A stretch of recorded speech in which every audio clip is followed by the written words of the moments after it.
మళ్ళా సినిమా కంటెంట్తో వచ్చేసాం. ఇప్పటిదాకా మమ్మల్ని ఆదరించినందుకు అందరికీ ధన్యవాదాలు. మమ్మల్ని ఇలానే సపోర్ట్ చేస్తూనే ఉంటారని అనుకుంటున్నా. మరిన్ని మూవీ అప్డేట్స్తో ఎప్పుడు మిమ్మల్ని ఎంటర్టైన్ చేస్తూనే ఉంటాం. టైం వేస్ట్ చేయకుండా కంటెంట్లోకి వెళ్దాం మామ. ఇప్పటి వరకు ఏ మూవీ రిలీజ్ అయ్యాయో నీకు తెలుసు. అందులో సినిమా ఫ్లాప్ అయిందో ఎందుకు అయిందో నేను చెప్తున్నా విను మామ. జూన్ వచ్చిందంటే ఆటోమేటిక్గా సినిమా రిలీజ్లు తగ్గుతాయి. స్కూల్స్ కాలేజీలు తెరుచుకుంటాయి కాబట్టి జనం దృష్టి సినిమాలపైన పడదు. ఈ ఏడాది కూడా జూన్లో తక్కువ సినిమాలు రిలీజ్ అయ్యాయి. అయితే సక్సెస్లు మాత్రం పడ్డాయి. ఇంకా చెప్పాలంటే సమ్మర్ సీజన్ కంటే జూన్లోనే బాక్సాఫీస్ మెరిసింది. జూన్ మొదటి వారంలో థగ్ లైఫ్ రిలీజ్ అయింది. దశాబ్దాల తర్వాత మణిరత్నం, కమల్ హాసన్ కలిసి వేసిన సినిమా ఇది. దీంతో ఈ సినిమాపై అంచనాలు ఏ రేంజ్లో ఉంటాయో అర్థం చేసుకోవచ్చు. దీనికి తోడు కమల్ హాసన్ స్వయంగా హైదరాబాద్ వచ్చి ప్రచారం చేశారు. ఇంత చేసిన థగ్ లైఫ్ ఆడలేదు. కేవలం తెలుగులోనే కాదు, అన్ని భాషల్లో ఈ సినిమా డిజాస్టర్.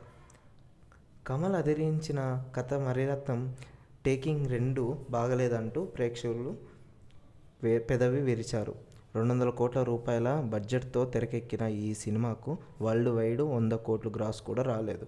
ఇండియాలో ఈ సినిమా వసూళ్లు 60 కోట్ల గ్రాస్ దగ్గరే ఆగిపోయింది. తెలుగులో ఈ సినిమాను కొన్ని సుధాకర్ రెడ్డి నిండా మునిగారు. అలా థగ్ లైఫ్ అనే డిజాస్టర్తో ప్రారంభమైన జూన్ బాక్సాఫీస్ ఈ సినిమాతో పాటు వచ్చిన బ్రహ్మశులు, శ్రీశ్రీ, రాజారావు, గ్యాంబర్స్ అనే సినిమాలు కూడా వేటికవే ఫ్లాప్ అయ్యాయి.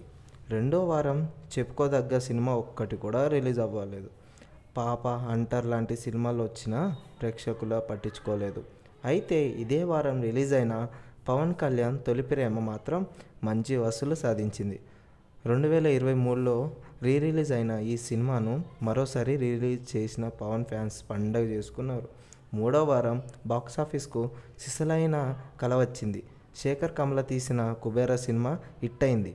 సమీక్షల నుంచి ఈ సినిమాకు అద్భుతమైన రేటింగ్స్ వచ్చాయి. సమీక్షకులతో పాటు ప్రేక్షకుల్ని కూడా ఆకట్టుకోవడంతో కుబేర సినిమా సక్సెస్ అయింది. మొదటి రోజు ప్రపంచవ్యాప్తంగా 30 కోట్ల రూపాయల గ్రాస్ వచ్చినట్టు ప్రకటించిన మేకర్స్ 5 రోజుల్లో తిరిగేసరికి 100 కోట్ల క్లబ్లో చేరినట్టు సపోర్ట్ రిలీజ్ చేశారు.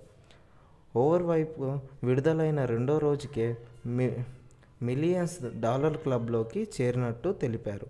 వసూలు సంగతి పక్కన పెడితే ఇలా కంప్లీట్ పాజిటివ్ టాక్తో ఓ సినిమా రావడం ఈ మధ్యకాలంలో ఇదే. ఈ సినిమాతో పాటు వచ్చిన 8 సంవత్సరాలు అనే సినిమా ఫ్లాప్ అయింది.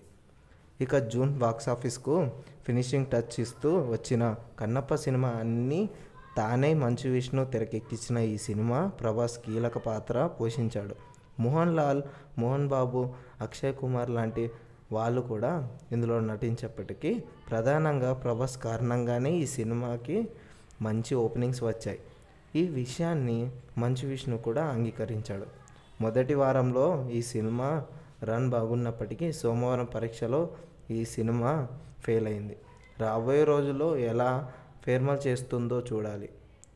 ఓవరాల్గా జూన్ నెలలో 15 సినిమాలు రిలీజ్ అయితే కుబేర సినిమా హిట్గా నిలిచింది.